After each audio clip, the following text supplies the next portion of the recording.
ఓ కాంగ్రెస్ ముఖ్యమంత్రి బీజేపీ ప్రధానమంత్రి శరణ్ కోరడం ఎక్కడైనా చూసారా? బీజేపీ ప్రధానమంత్రి కాంగ్రెస్ ముఖ్యమంత్రి చెప్పిన దానికన్నా ఓకే చెప్పడం ఎన్నడైనా విన్నారా? ఈ రెండు ఇప్పుడు జరుగుతున్నాయి.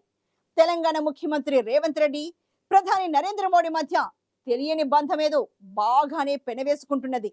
వీరిద్దరి స్నేహానికి కేసీఆర్ కారణం కావడమే ఇక్కడ ట్విస్ట్. చెర్లపల్లి జైలు కొడుకు బదులా తీసుకున్న పనిలో పడ్డ రేవంత్ తన రైఫిల్ ను మోడీ భుజాలపై పెట్టి పేల్చాలనుకుంటున్నారు. జాతీయ రాజకీయ ఎత్తు వేసి తన సీటుకి ఎసరు తెద్దామనుకున్న కేసీఆర్ కథను తెలంగాణలోనే ముగించడానికి రేవంత్ ను ముందు పెడుతున్నారు మోడీ.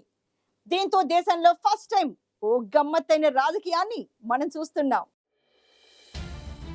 ప్రధానమంత్రి నరేంద్ర మోదీ, ముఖ్యమంత్రి రేవంత్ రెడ్డి మధ్య కెమిస్ట్రీ ఒక్కసారి గమనించారా? వారి మాటల్లో చేతల్లో సాన్నిహిత్యం చూసారా?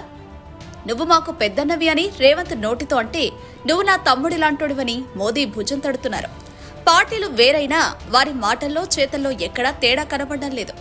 ప్రధానమంత్రి, ముఖ్యమంత్రి మధ్య ఉండే రాజ్యాంగబద్ధమైన బంధమే కాదు, రాజకీయ కారణాలేవో వీరిని దగ్గర చేస్తున్నట్లు కనిపిస్తుంది. శత్రువుకు శత్రువు మిత్రుడైనట్లు నరేంద్ర మోదీకి, రేవంత్ రెడ్డికి తెలంగాణకు సంబంధించి ఒకరే ప్రత్యర్థి. అతడే కేసీఆర్. కేసీఆర్ 10 ఏళ్ల కాలంలో ఎంతో అవినీతి జరిగిందని, కేసీఆర్ కుటుంబ సభ్యులే అక్రమాలకు పాల్పడి వేల కోట్లు సంపాదించారని అటు కాంగ్రెస్, ఇటు బీజేపీ మొదటి నుంచి ఆరోపణలు చేస్తూనే ఉన్నాయి. ఇప్పుడు ఈ రెండు పార్టీలే ఇటు రాష్ట్రంలో, అటు కేంద్రంలో అధికారంలో ఉన్నాయి. కేసీఆర్ ఆయన కుటుంబ సభ్యుల అవినీతిని బయటపెట్టి శిక్ష పడేలా చేయడం రెండు పార్టీలకు తప్పనిసరి. కేసీఆర్ మీద, ఆయన కుటుంబ సభ్యుల మీద రేవంత్ కు ఎంత పగ ఉన్నా ప్రతీకారం తీర్చుకోవడం ఒకరి వల్ల అయ్యే పని కాదు. కేంద్ర ప్రభుత్వ సహకారం ఉంటే తప్ప ముందుకు వెళ్లలేని పరిస్థితి. అత్యున్నత దర్యాప్తు సంస్థలు, విచారణ సంస్థలు కేంద్ర ప్రభుత్వం చేతుల్లోనే ఉన్నాయి.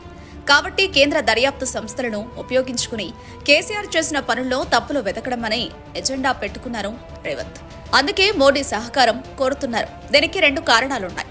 ఒకటి, రేవంత్ ఎంత ప్రయత్నించినా కేవలం రాష్ట్ర ప్రభుత్వం వల్ల మాత్రమే అవినీతిని మొత్తం బయటపెట్టడం, కేసీఆర్ ను బోనులో నిలబెట్టడం సాధ్యం కాదు. దీనికి సిబిఐ, ఈడీ, ఎన్డీఎస్ఏ, కాగ్ లాంటి కేంద్ర ప్రభుత్వ సంస్థల సహకారం తప్పనిసరి. కాబట్టి తన దగ్గరున్న సమాచారాన్నంతా ఈ సంస్థలకిచ్చి వాటిని రంగంలోకి దింపాలని రేవంత్ స్కెచ్ వేశారు. రెండవ కారణం, తాను కక్ష సాధింపు చర్యలకు పాల్పడుతున్నాడని అపవాదు రాకుండా కేంద్రమే అంతా తేల్చేస్తుందని చెప్పడానికి రేవంత్ కు అవకాశం ఉంటుంది. అందుకే మోదీ సహకారం కోరారు. మోదీ భుజాలపై తన రైఫిల్ పెట్టి కేసీఆర్ ను టార్గెట్ చేశారు.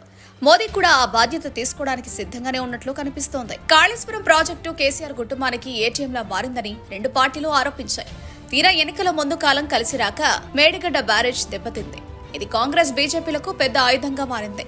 వెనువెంటనే ఎవరు అడక్కముందే నేషనల్ డ్యామ్ సేఫ్టీ అథారిటీ రంగంలోకి దిగి కేసీఆర్ సర్కార్దే తప్పు అని తేల్చేసింది. డిజైనింగ్ లోపాలున్నాయని, నిర్మాణంలో తప్పులున్నాయని, అసలు ఈ బ్యారేజ్ మనుగడే కష్టమని ఆగ మేఘాల మీద నివేదిక ఇచ్చేసింది. ఈ నివేదిక ఎన్నికల్లో బీఆర్ఎస్ ను బాగా నష్టపరిచింది. రాష్ట్రంలో కాంగ్రెస్ అధికారంలోకి వచ్చిన తర్వాత కూడా నేషనల్ డ్యామ్ సేఫ్టీ అథారిటీని రేవంత్ బాగానే వాడుకుంటున్నారు. మేడిగడ్డ బ్యారేజ్ కు రిపేర్లు చేసి వాడుకోవచ్చు కదా అని కాళేశ్వరం ప్రాజెక్టుకు సందర్శించి బీఆర్ఎస్ నాయకులు డిమాండ్ చేశారు. అది చెప్పాల్సింది నువ్వో నేనో కాదు, నేషనల్ డ్యామ్ సేఫ్టీ అథారిటీ చెప్పాలి అని రేవంత్ సర్కార్ ఎదురుదాడికి దిగింది. నేషనల్ డ్యామ్ సేఫ్టీ అథారిటీని రంగంలోకి దించింది. ఇప్పుడు కదంతా ఎన్డీఎస్ఏ అధికారుల చేతుల్లోకి వెళ్లింది. అంటే రేవంత్ సర్కారు తాను చెప్పిందల్లా నిజమని, కాళేశ్వరం ప్రాజెక్టు పనికిరాదని ఎన్డీఎస్ఏతో చెప్పించబోతోంది. ఇక కాళేశ్వరం ప్రాజెక్టుకు అంచనాలు పెంచడం, తక్కువ పనికి ఎక్కువ బిల్లులు చెల్లించడం, కోరుకున్న వారికి పని దక్కేలా టెండర్లు వేయడం లాంటి తప్పులపైన రేవంత్ సర్కార్ విచారణ జరుపుతోంది. ప్రాథమిక విచారణ తర్వాత మరింత లోతైన విచారణ కోసం కాళేశ్వరం కేసును కేంద్ర దర్యాప్తు సంస్థలకు అప్పగించే అవకాశం ఉంది. కాళేశ్వరం అవినీతిపై సీబీఐతో విచారణ జరిపించాలని బీజేపీ డిమాండ్ చేసినా రేవంత్ జ్యుడిషియల్ విచారణకే మొదట మొగ్గు చూపారు. రాష్ట్రంలో బీజేపీ, బీఆర్ఎస్ కలిసి నడిస్తే సీబీఐ విచారణ కేసీఆర్ కు అనుకూలంగా ఉంటుందేమో అని రేవంత్ తటపటాయించారు. కానీ వారి మధ్య స్నేహానికి అవకాశం లేదని నిగ్గు తేలాక రేవంత్ మనసు మారిందట. ప్రాథమిక దర్యాప్తుల్లో కొన్ని విషయాలు తెలుసుకుని వాటి ద్వారా సీబీఐ విచారణ కోరాలని రేవంత్ తాజా వ్యూహమని చెప్తున్నారు. దీనికి మోదీ ప్రభుత్వం కూడా సిద్ధంగా ఉందట. ఇక రేవంత్ సర్కార్ గురిపెట్టిన మరో వ్యక్తి కేటీఆర్. హెచ్ఎండిఏ, ఓఆర్ఆర్ రిలీజ్ వ్యవహారాల్లో కేటీఆర్ కేంద్రంగా అవినీతి జరిగిందని, అరవింద్ కుమార్ అనే ఐఏఎస్ అధికారి సూత్రధారి అని రేవంత్ ప్రతిపక్ష నాయకుడిగా, ముఖ్యమంత్రిగా ఆరోపణలు చేశారు. దానిపై ఇప్పుడు విజిలెన్స్ అండ్ ఎన్ఫోర్స్మెంట్ విచారణ జరుగుతుంది. నిర్మాణాల విషయంలో అనుకున్న వారికి అనుకూలంగా నిబంధనలు సడలించి హెచ్ఎండిఏను పూర్తిగా వాడేసుకున్నారని కేటీఆర్ మీద ఆరోపణలున్నాయి. నిబంధనలకు విరుద్ధంగా అనుమతులు ఇవ్వడం, ఎఫ్టీఎల్ స్థలాల్లో కూడా యథేచ్ఛగా నిర్మాణాలు జరిపించడం, రద్దీ ఉన్న ప్రాంతాల్లో కూడా ఎక్కువ ఫ్లోర్లకు అనుమతులు ఇవ్వడం లాంటి నిర్ణయాలు జరిగాయి.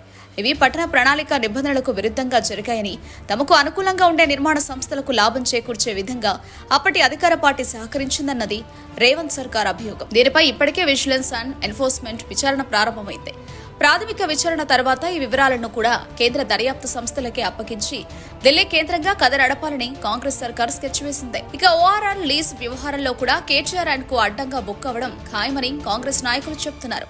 ప్రభుత్వానికి ఏటా వేల కోట్ల రూపాయల ఆదాయం తెచ్చిపెట్టి ఓఆర్ఆర్ టోల్ గేట్ల లీజును కేటీఆర్, ఐఏఎస్ అరవింద్ కుమార్లు కలిసి ఓ ప్రైవేట్ సంస్థకు తక్కువ ధరకు అప్పగించారని అభియోగం ఉంది. 30 ఏళ్ల పాటు ఓఆర్ఆర్ ను తాకట్టు పెట్టడం వెనుక పెద్ద అవినీతి జరిగిందని కాంగ్రెస్ గట్టిగా నమ్ముతుంది. బీజేపీ కూడా ఈ ఆరోపణలకు శృతి కలిపింది. ఓఆర్ఆర్ వ్యవహారంపై కూడా కేంద్ర దర్యాప్తు సంస్థలతోనే విచారణ జరిపించాలని రేవంత్ సర్కార్ భావిస్తుంది. అడిగిందే తడువుగా కేసీఆర్ సర్కార్ చేసిన తప్పులపై విచారణ జరపడానికి కూడా మోదీ ప్రభుత్వం సిద్ధంగా ఉందని ఢిల్లీ వర్గాలు చెబుతున్నాయి.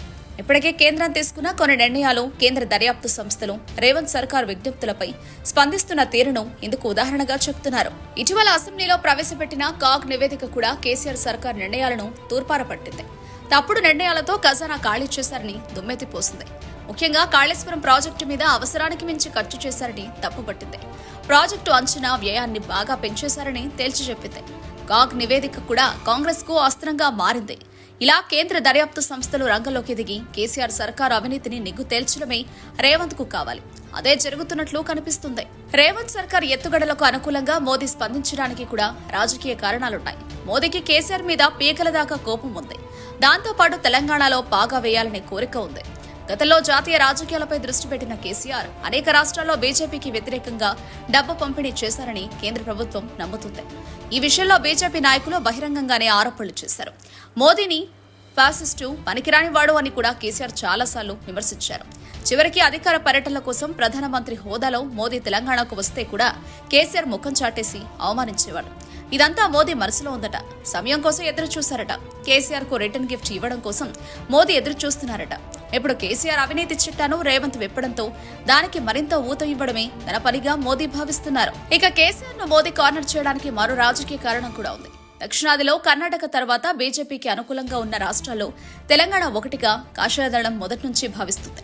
గత అసెంబ్లీ ఎన్నికల్లో తెలంగాణ రాష్ట్రం చేతికి చిక్కినట్లే చిక్కి చేజారడానికి కేసీఆర్ కుటుంబం పట్ల మోదీ ప్రభుత్వం ఉదాసీనంగా ఉండడమే కారణమని కమలనాథులు బాధపడుతున్నారట. అందుకే కేసీఆర్ ను టార్గెట్ చేసి బీఆర్ఎస్ ను ఖాళీ చేస్తే ఆ ప్లేస్ లో దూరయ్యాలని బీజేపీ స్కెచ్ వేస్తుంది. తెలంగాణలో కాంగ్రెస్ ప్రభుత్వంపై వ్యతిరేకత వస్తే అది పూర్తిగా తమకే ఉపయోగపడే విధంగా 2028లో తెలంగాణలో బీజేపీ ప్రభుత్వం వచ్చేలా కాషాయదళం ప్లాన్స్ వేసుకుంది.